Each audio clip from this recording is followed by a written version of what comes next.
Hi everyone.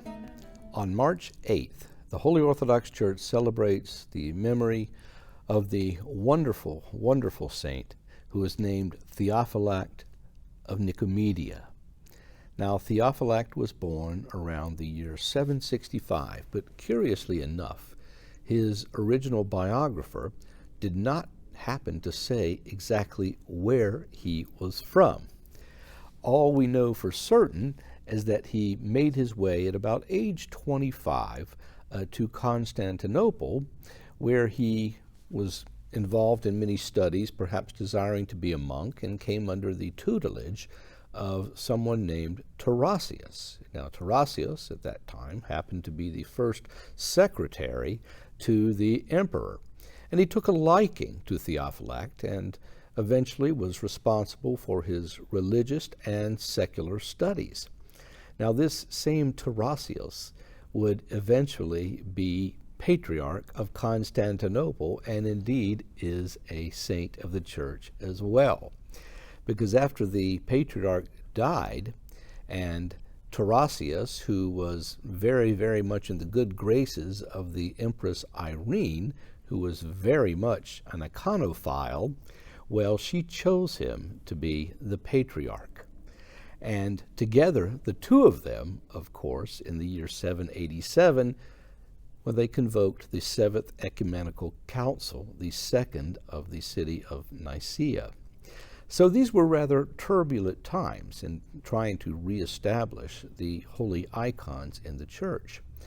Tarasius and another spiritual child of his, Michael, eventually consecrated both Theophylact and Michael to the episcopacy, and Theophylact would become the bishop of Nicomedia. Michael, on the other hand, is another saint now that we know as Michael the Confessor. Now, things were going fairly well for the both of them for quite a while, and Theophylact really outdid himself in his duties as a bishop. He was someone that opened a clinic nearby, and in fact, he was seen there often washing the sick, the lame, all these different people that would come there. And he opened a church dedicated to St. Cosmas and Damian nearby to care for their spiritual needs. He was someone who kept rigorous fasts, who was always studying the scriptures, who ended up during his lifetime to pen a voluminous number of very important works, and was generally living the life of an absolute model Christian. Well, during that time, as emperors come and go, and the Holy Patriarch Tarasius finally ended up reposing, there was a very noted emperor who took the throne, and his name was Leo the Armenian. Now, Leo was an iconoclast. And of course, we all know that even after the Seventh Ecumenical Council, the next 80 to 100 years were going to be extraordinarily difficult for those who were wanting the veneration of the holy icons. Leo, of course, did not. And very bravely, at the time, the new patriarch, who was named Nicodemus, summoned a great synod of a number of noted people. In fact, the list is too long for me to go through now, but almost every one of them ended up being named as a saint of the church. And they all came in front of Leo in order to proclaim to him the very reasons for the veneration of icons. Leo, although he was admittedly there present and listening to them, was in complete disagreement and was unmoved by any of the suggestions that they had.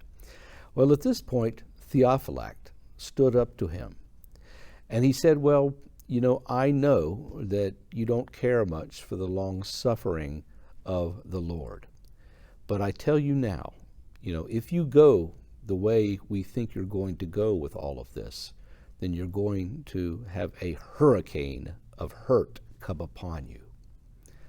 Leo was not really pleased when he heard these words. In fact, he was furious, so much so that he dismissed every one of the hierarchs that was there that day and sent them off unto seas that were either a great distance away or extremely difficult. Well, our Theophylact was given another chance, though, by Leo, who, before he left, asked him, he said, if you will take back the words that you have said to me, then I'll forgive you, and it'll be over. It'll be that simple, and you won't have to go anywhere. And Theophylact said, actually, I would prefer exile instead of taking back anything I said. Leo was furious at him. He had his beard ripped out, and then he had him beaten severely before he being sent on his way. Well, Theophylact ended up in a very, very difficult mountainous area where he spent the next 30 years, 30 long years, suffering with ill health and trying his best to manage his flock in Nicomedia, doing so by courier, by letter, and again, really writing an awful lot of things during that time period. He tried his best. He endured all the hardships he possibly could. And in fact, he was never brought back. In fact, none of those bishops were. They would all repose in the sees that they were sent to.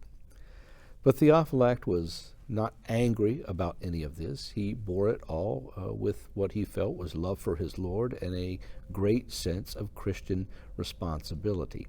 Until finally, in 840, he would repose happily in the Lord. And of course, during that time, the icons would see a great restoration. In fact, the same restoration that we celebrate on the Sunday of Orthodoxy. So he was able to see the efforts that he had put in bear a little bit of fruit, and went on to the Lord that he so greatly desired to see and that he had served so long. Well, what happened to Leo? It was, as St. Theophylact said, it was on the eve of Christmas, during the great feast, in one of his chapels, that some supporters of Michael II, the very Michael II, whose son would be one to help finally restore the icons, well, those supporters came in and murdered Leo in his chapel. Leo struggled as much as he could to fight them off, but in the end, he could not. And so it showed that our blessed Saint Theophylact of Nicomedia did indeed have foresight as to what would happen to him, because he was so obstinate in not helping the restoration of the icons, in not defeating the enemies of orthodoxy. Not everyone is treated like that who goes against the Lord, certainly. But in this case, when the great Saint Theophylact had the courage as a bishop to stand up to the ruler at that time, he shows an example for all true bishops who have gone down through the ages, even until our own day. Bye-bye.